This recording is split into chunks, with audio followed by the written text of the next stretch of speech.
And welcome back to another episode of Real as It Gets. Gordo, we are cooking, my friend. We are number 14, brother. We are number 14. And you look dressed to impress today. I have a sweet tea tucked in, doing some work at the office. And you've got a long drive ahead of you, so a little comfortable for a ride in the car? Yes, sir. How are we doing today?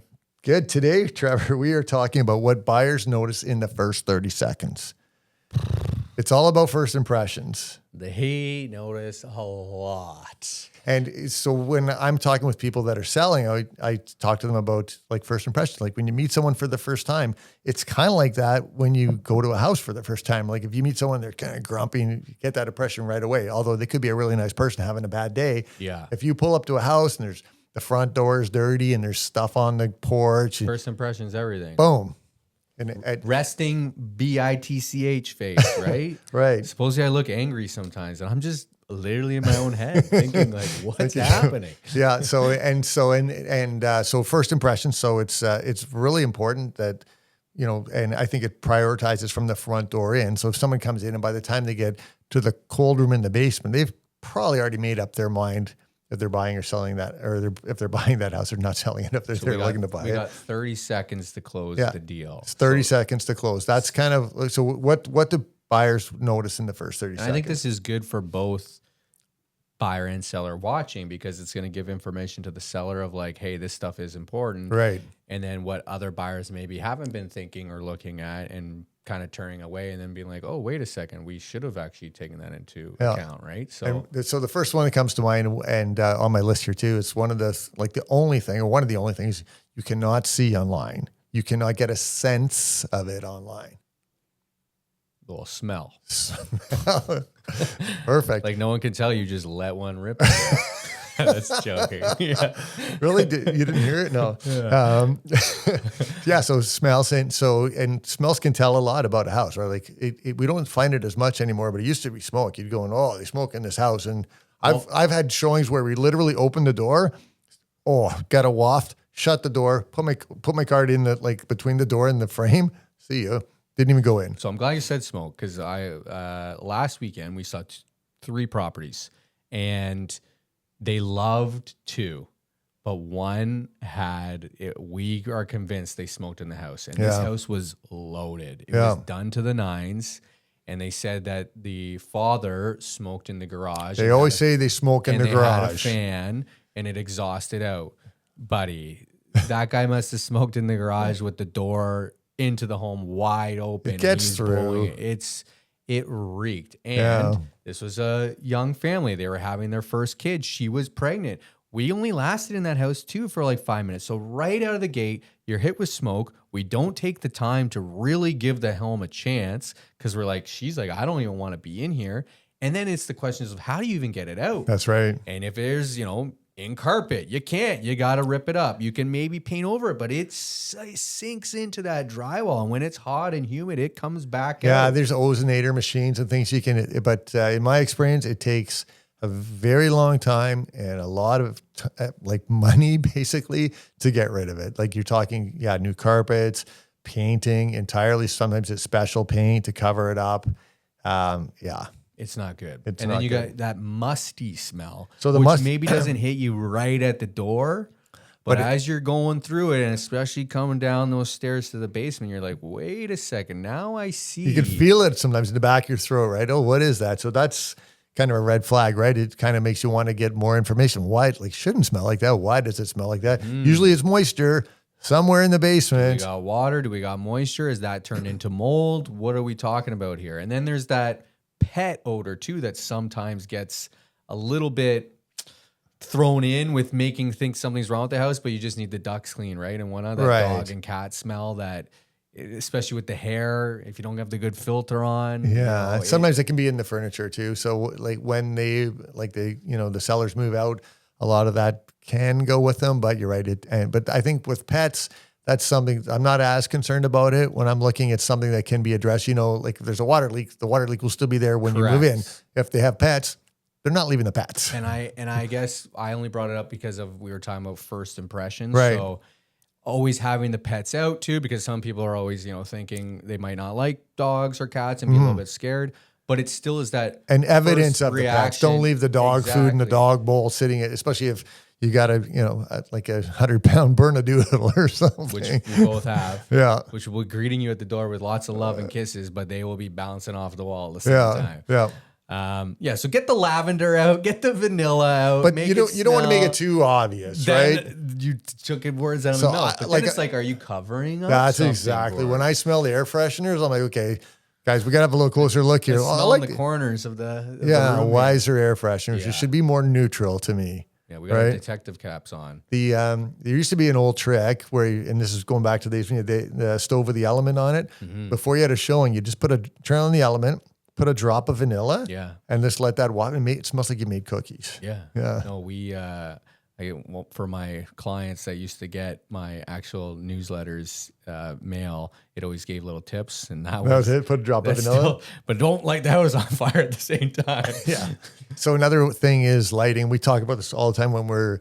Let's just back it up here for a second, Gord, for first impression. Like you talked about door, I thought that was really good, and like. Even if you don't have landscaping, like the grass is cut, you don't have long grass, which makes you're immediately walking in and be like, have these guys maintained the property? You don't need to have the perfect landscape property with, fresh mulch and hedges and flowers and whatnot. But I don't know, to me, a big indicator rolling up and seeing that they didn't even take the time to cut the grass makes me think, what else have they been from not a lazy standpoint, but maybe neglecting standpoint. Right. And if you're not looking after the outside, chances are you're not looking after the inside. But simple things you can do, just, clean the garage door, clean the porch, clean the front door, clean the windows, tidy everything up, make the. You know what I call that, Gordo? Interrupt you? Just normal. I call it sweat equity. I tell my sellers this all the time. Yeah. Sweat equity, because that stuff does. I think last episode we talked about ROI a bit, right? The sweat equity is the number one return. Number one. Well, it doesn't cost you any money. It just costs you time and energy. Exactly. A little blood, sweat, and tear goes a long way. Some Blue Dawn, a bucket of water, and off you go. Exactly. But it makes a big difference because spray down the garage, spray down the front porch, get rid of the little cobwebs, cut the lawn. Give it some pride of ownership. And when people are pulling up, like, remember, there's a lockbox there. So they're not just coming right into the house. The realtor's fiddling with the lockbox, looking up the code. And so while he or she's doing that, the prospective buyers are looking around. They might notice the cobwebs. They might see and they're starting to build a first impression before they even come through the front door, right? 30 seconds, Gord. Just like these podcasts. Yeah. We got to keep them engaged at the first 30, Gord. And so let's continue on with that theme. So we like everything's clean, everything's nice looking. The grass is cut. We talked the about driveway's clean, but you open the front door.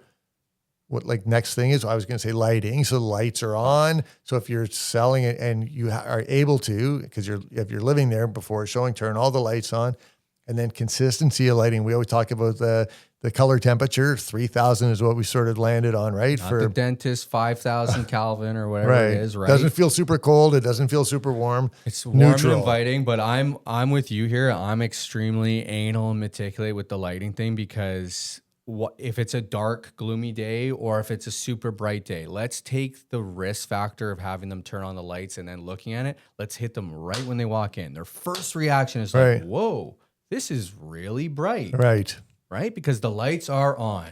And I'm a stickler for that. I tell my clients every time, you leave, even if you're going to go for the whole day to work, the energy bill might be a little bit higher, but you turn every single light on, because let's take out the need for people to click the light switches. Right. And sometimes the realtor won't know where the switches are, or sometimes they don't take the time to actually go through the house quickly and turn the lights on. So, because then that hits you with that wow factor for sure. Okay. So we've got curb appeal and just pride of ownership. We've got smells, which we've talked about. And now we've got lighting. What else did you have down there? So clutter. So, and then personal effects. So people notice that immediately. So if you go in and it's messy, things aren't put away, and we're not seeing that as often, but we still do see it. That stands out, and then people start to make a little bit of an opinion from that. And then personal items, like if you've got, great big picture, and the funniest one I've ever seen was, it was up north, there was a cottage, and it was a big king size bed. It was a bachelor lived there. And above the mirror wall. No, above the bed was a great big, I'm talking huge painting of himself. Guy loved himself. Good for him. But like that's what what you remember from the house. Like that's you forget the house. You're just like, what a painting this guy had. Yeah. So personal things, you want to take those down. And okay, so to be a little more specific than that, I would say you and I we both like to stage. But even if you're not staging, the declutter element of, all right, I'm walking into the home and I'm not hit with a table or a couch or tripping on shoes or a shoe rack that's right in front of me where I'm all of a sudden feeling like, man, this closet's full.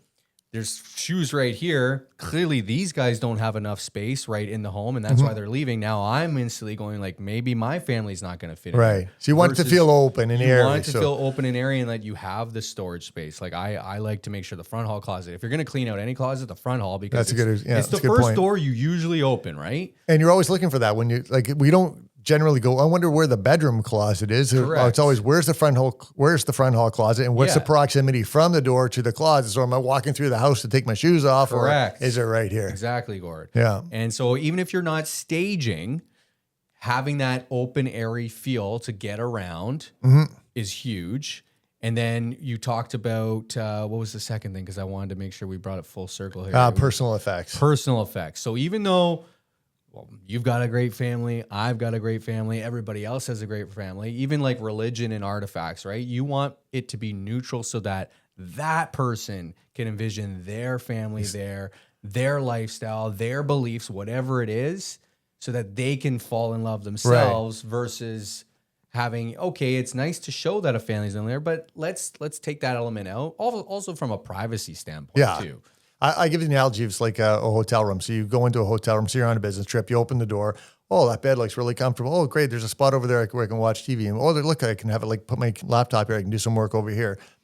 What we want buyers to do is walk in the house, go, oh, great. Look, I could put we could have Christmas dinners here. Oh, look, I can see the kids playing in this room. Oh, great. I can work from home here. That'd be a great spot. And those are the kinds of things that what buyers can start to imagine themselves being there. That's when the buying process takes it up to the next level. 100%. And I guess if we're keeping on the theme of 30 seconds, I feel like the next thing's got to be like cleanliness. So it's two things I have. So cleanliness, and another thing you can't see online. And generally you can't see cleanliness when you're looking at photos online, 100%. But temperature. So, you walk in this time of year, kind of getting into summer, you don't want it to be too hot, but you don't want it to be too cold. You want it to be comfortable, and you have to kind of always imagine what are people wearing as they're coming to the showing. Like if it's in the winter and it's cranked up in there, like where are they're gonna start taking their coats off and putting so. And what is the buyer actually thinking? You walk in, it's summer and it's really hot, and maybe you have AC. They're like, well, is it broken? Is there something wrong with it? Do they have a problem cooling this place? Yeah. I like my house cold. Versus wintertime, it's ice cold. They don't have the heat going. Do they have issues heating this home? Yeah. Is the furnace broken? And some of it's subconscious too. Like they're not like mentally or verbalizing that thought. They're just kind of like they're walking through. Something feels off here, right? Yeah. And then they they realize they're cold And then I would say cleanliness. Yeah. So and again, it's just little details. My pet peeve is the kitchen counter. Because everyone seems to always want to for some reason. Feel the kitchen counter. Is it granite? Is it coarse? If it's sticky syrup or crumbs. So those crumbs. A simple thing, sweat equity, again, you talked about, you can do to really give that a good clean and surfaces, right? Show the pride of ownership. I want this place to look like the Ritz because it is the Ritz. And I take pride in knowing that my home is done to the nines, right? And again, to each his own. We have busy lives, and I'm not saying that people are dirty or anything, but baseboards, you see the caked on dust or whatever right at the very beginning of the home. It's like we're showcasing your house. Take a little, and it's little things that get noticed too sometimes. Like you mentioned, just dust on the top of a baseboard. Sometimes that, living in a home, it might be like that at my house because I don't notice it because I'm there every day. Exactly. But you come into a home, you're expecting clients to be excited about it, or you're buying yourself, you're expected to be excited. And you notice that, you say, oh, it's not clean in here. And it just, it's sometimes it's subconscious as well. And it's a feeling, right, that you kind of leave. But those are the, immediate first impressions. Exactly. Right? It's like if you're meeting me for the first time, I got a big stain on my shirt. Well, and like right now, seeing you and me, this guy has a t-shirt on, you've got a nice sports jacket and collared shirt. I think first impression immediately is like, this guy's dressed and knows his stuff. This guy's secretly and you're a bum. absolutely wrong. I have no other clue what I'm doing. Yeah, you have no pants Trevor's on the right now, Gord. They don't even know. What? Yeah, so I think too, and we were being like very maybe specific because it's the point of this episode is the first 30 seconds. Right.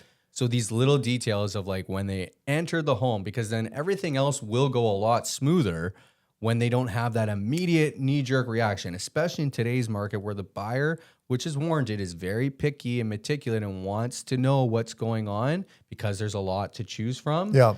And those are all very simple things you can do that won't cost any money. Exactly. As you mentioned, it's sweat equity. Put some time, put some energy, like, go through the list of things that we talked about, get them as best as you can. And the buyer's going to have a better experience coming through. Yeah. And I think the key thing too, with what you just said is we didn't really mention like spending money on all those things. None of it's spending money. Right? It's just time and energy, and being thoughtful about it, right? Exactly. Being thoughtful about it.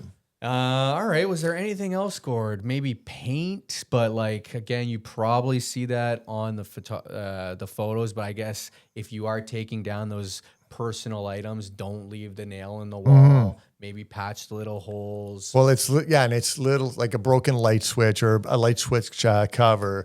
Little things that, sometimes there's marks on the wall where right? the kids have been eraser out. Just do again, those it's little cleaning fine though. detail. Yeah, it is. I guess it all falls into the cleaning Yeah. too, and just the pride of ownership. Yeah. Take the garbage out, take the recycling bin out, take the green Don't bin leave out. them out if it was garbage day. Oh, Bring and them back empty in. the garbage bin. Oh, Gord, that's a good one. Smells, right? Right. Everyone, hey, good old Canadians, we try and do our compost. I Yeah. feel like nobody else in the world does compost, recycling, and Yeah. garbage. But that compost, You got onions and coffee grinds in it there. sneaks up on you, right? Yeah. So make sure that is out. Give Yeah. it a little Lysol spray in there too, because sometimes it has that little juice that soaks through. Yeah. We all know what we're talking about there. Anything else, Gord, on that list? I think that's it. Yeah. I know this was a quick one, but I think it was really efficient with I think so, too. information for people. There's a lot of information and it's just a lot to think about, right? Like, because it's true. Like people buy an emotion. The first impression is very important. And there's so many things you can do to make that first impression positive for the buyer. And in life, right? Having that positive impression or just outlook in general goes a long way, especially with everything else going on. Right? So, Absolutely does. and we're both positive guys. Yeah, absolutely. Let's awesome.